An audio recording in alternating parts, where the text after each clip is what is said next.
बिस्मिल्लाहिर्रहमानिर्रहीम। अच्छा गाइस, आज का हमारा टॉपिक है साइनो यूएस रिलेशंस। अच्छा, साइनो यूएस रिलेशंस के हवाले से सबसे पहले हमें एक कोटेशन मिलती है जो कि चाइना के वाइस प्रीमियर की थी। उन्होंने चाइना और यूएस के रिलेशंस के हवाले से कहा था कि they will never be as good as they should be and they will never be as bad as they can be. यानी यूएस और चाइना के रिलेशंस इतने अच्छे भी ना होंगे जितने होने चाहिए, इतने बुरे भी ना होंगे जितने हो सकते हैं। तो गाइस, अगर आज हम चाइना का देखें, चाइना और यूएस के रिलेशंस पूरी दुनिया में, तो ये एक कोटेशन बिल्कुल एक रेलेवेंट है। तो गाइस, आते हैं इस पे कि चाइना और यूएस के रिलेशंस इतने लोएस्ट सतह पर क्यों हैं।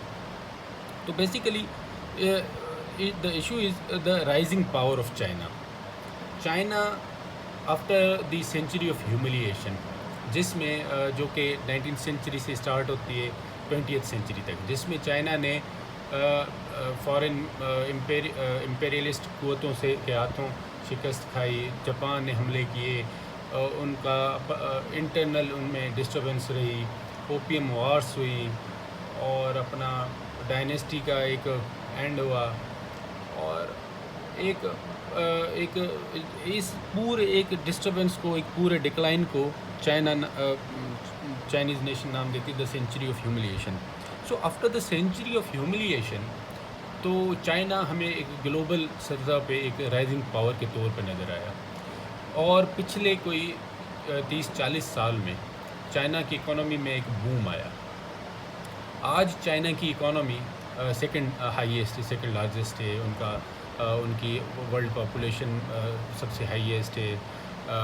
और उसके अलावा तो ये एक चीज़, उनके पास एक हाईली स्किल्ड वर्कफोर्स है और उनका एक दुनिया के मुल्कों पे अच्छा क्लाउड है। तो ये चीज़ हमें नज़र आती है। तो यहाँ पे एक टर्म आता है थ्यूसिडाइड्स ट्रैप का। तो गाइज, थ्यूसिडाइड्स ट्रैप इसका मकसद ये है कि the war between the established power and the rising power is inevitable. कि थ्यूसिडाइड्स ट्रैप कहता है कि अपना इसमें ये होता है कि एक होता है एस्टेब्लिश्ड पावर, जैसे कि यूएसए।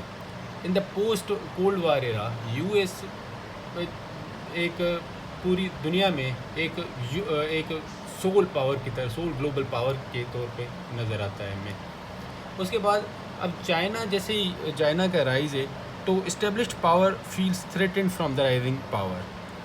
सो चाइना एक राइजिंग पावर है, तो यूएस को उससे एक थ्रेट है, जिसमें एक कॉन्सेप्ट आता है सिक्योरिटी डायलेमा का, जिसमें एक सिक्योरिटी डायलेमा बेसिकली के military preparedness of one nation makes an sense of insecurity in the mind of the other. तो इससे एक सिक्योरिटी डायलेमा क्रिएट होता है जो कि इन दोनों मुल्कों के बीच में पाया जाता है। तो आते हैं चाइना की राइज पे। तो guys, over the years China में हमें एक एग्जाम्पलरी इकोनॉमिक डेवलपमेंट नज़र आती है। उसके बाद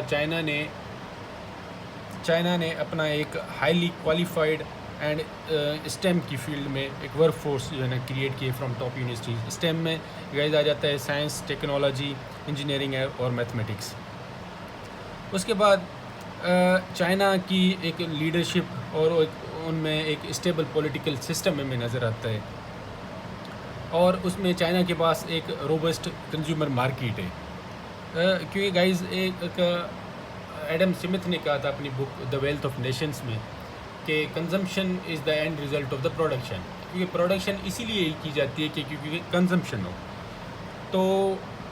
तो चाइना के पास एक 1.5 अरब की आबादी है, उसमें एक अच्छी उनकी कंज्यूमर मार्केट है। उसके बाद चाइना में एक प्रोडक्शन, कंजम्पशन और इंटरडिपेंडेंस का एक इनएस्केपेबल साइकिल है उनकी। तो रीजनल कंट्रीज़ जिसमें शामिल हैं, वो जो कि नहीं चाहते कि जो ना उनसे, क्योंकि उनकी इकोनॉमी इन पर चाइना पर डिपेंडेंट है। मोर ओवर, चाइना ने अपना ओवर द ईयर्स पूरी दुनिया में अपने इन्फ्लुएंस को बढ़ाया है through various measures, through economic investments. BRI का प्रोजेक्ट हो गया, सीपे जिसमें आज बीआरआई हो गया, तो लोन्स, ये सारी चीज़ें इसमें आ जाती है। इससे चाइना ने अपना इन्फ्लुएंस दुनिया में बढ़ाया है। उसके अलावा चाइना ने एक टेक्नोलॉजिकली स्ट्रेंथेंड मिलिट्री को स्ट्रॉन्ग किया है अपनी को चाइना ने। तो बेसिकली गाइज ये चाइना की ओवर द ईयर्स डेवलपमेंट थी, जो कि एक राइजिंग पावर में होनी चाहिए। इसके अलावा अगर हम देखते हैं चाइना और यूएस में बेसिक एक डिफरेंस है, वो है आइडियोलॉजिकल डिफरेंस। क्योंकि हमें चाइना बिलीव करता है वन पार्टी सिस्टम में, वहाँ का political system is different from the one US जिसको प्रमोट करता है। क्योंकि यूएस में एक डेमोक्रेसी है, यूएस बात करता है डेमोक्रेसी की, ह्यूमन राइट्स की, कैपिटलिज्म की, लिबरल वैल्यूज़ की। ऑन द अदर हैंड हम अगर देखते हैं चाइना को, तो चाइना बात करता है सॉवरेनिटी की, नॉन इंटरफेरेंस की, वहाँ पर वन पार्टी रूल है और इकोनॉमिक